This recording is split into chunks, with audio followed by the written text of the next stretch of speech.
ॐ द्वादश ज्योतिर्लिङ्गस्तोत्रम्।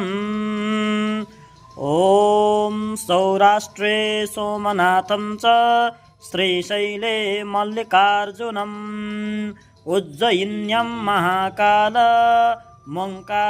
ममलेश्वरम् परल्यं वैद्यनाथं च डाकिन्यं भीमशङ्करम् सेतुबन्धे तु रामेशं नागेशं दारुकावने वाराणस्यां तु विश्वेशं त्र्यम्बकं गौतमी तटे हिमालये तु केदारं घुष्मेशं च शिवालये एतानि ज्योतिर्लिङ्गानि सायं प्रातः पठन्नर सप्तजन्मकृतं पापं स्मरणेन विनश्यते।